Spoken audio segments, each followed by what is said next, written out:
Brian, who's calling in from Oregon. Brian, what's going on? Oh, good evening. You got a case of Christian addiction that they get their privilege pulled, then they start going withdrawal symptoms. They shouldn't have had that Christian privilege to begin with, because when way back when the Constitution was first written, and et cetera, and all the Christian, predominantly Christian congregations were there that were being excluded from being given privilege by the government, wound up getting it, which they shouldn't have had in the first place. And if you try to explain to somebody that back there at that time, yes, there were a lot of Christian groups and organizations, because that's where they came over here to have freedom of religion, but the end result was that what about the other people that weren't Christian? And if you could turn the tables on them, too, say, what if you get a Muslim that happens to be president of the United States? You can't test him for religion. And so what if he wants to put Sharia law in? Well, you're not going to let somebody do that. Well, then why should you have Christian law being put in? It's really, really wild. It's wild. Like, there used to be... That way they can get an idea of a comparison. Yeah. Like Texas, for example, there was legit a rule that said you could not be governor of the state and be an atheist. Like, that was codified straight into law. It's just like, that is one man. That's like, not good. And it's technically still there. It wouldn't be, it's not like it's not written out. But like, if anybody tried to invoke it, I think it would just be shut down. But we just haven't had the atheists try to run. Right. That's the whole problem. So anyway, the definition on sin is, and I don't know where the verse is, though, because it says if you don't do what's right in your heart, that's sin. I don't know. So many people have different ideas about sin. I think sin is definitely it just says if you know what is right in your heart and you fail to do it, and I don't know where the verse is. I used to be a evangelical Christian for 35 years, and 90% of it's out the window now. I don't know. Do you know what verse that is? Thank you very much for the program.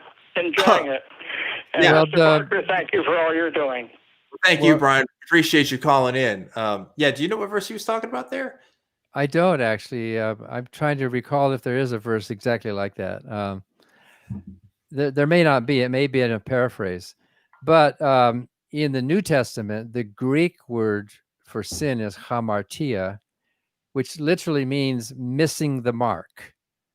So there is a standard that God has set up. And if you don't reach that standard, that's what sin is. It's not described. Sin is not described as hurting somebody. It's not described as, in fact, the New Testament says obey every law. But that's not even described as breaking the law. It's just missing the mark of. Except for the law, Jesus says you don't have to follow. Right. Yeah. But so when I was a preacher, the mark that we were missing was God's holiness. We are missing his level of holiness. We are these low creatures. Paul even said, I'm a slave of Christ. And, that old Billy Graham hymn, just as I am, for just a worm like me, I'm just this lowly thing, So I'm no longer a slave to sin. Yeah. And so for all have sinned and come short of the glory of God. So, to say that phrase, all have sinned and come short of the glory of God, that's what sin is. It's not measuring up to God's glory. It has nothing to do with measuring up to what we would consider moral standards. Yeah. I totally agree with you there. Like, again, like these ideas of right and wrong, even like Christians always talk about how objective their moral system is, and it's the opposite. Like, there's as many Christian moral systems as there are Christians. People have different ideas of how they're going to interpret it. And yeah, maybe there's some that are more legit than others in terms of like scholarship and maybe like what it means, but there's still a lot of guesswork that happens there, and it was all arbitrary in the first place. So, but we do have to admit that most Christians are good people. Most Christians are not out killing and stealing and raping and all that stuff. Most of them are basically good, decent people, I would say, in spite of their Bible. I'd say most theists are good people. Yeah, Yeah. I'd go that far because I think we do sometimes stereotype, even in the atheist community, of what a Christian is when we realize, oh, that may be a chunk of the country, but like it's not everybody. It's definitely not everybody. It wasn't the people that I grew up around, certainly. And maybe with you as well. I don't know. I'm sure you encounter quite a number of characters though in your Yeah, I travels. know. I mean, there are some really bad Christians. There's some bad atheists in the world. I mean, every Sure. group has its bad eggs, right? Yeah. And you can't judge the group by a few people. And I think most Christians, like my mom and dad said, they just wanted to do the right thing. They were Christians because they Yes. wanted, you know what I mean? They didn't have bad motives. They didn't want to pervert scripture or they just wanted to be good, decent, God-fearing people. If you've seen some of my debates, you may have seen me ask the opponent a question, and I've done this probably 8 or 10 times, where we talk about morality, and they say, well, morality is doing what God says. That's how we know what right and wrong is, because Sure.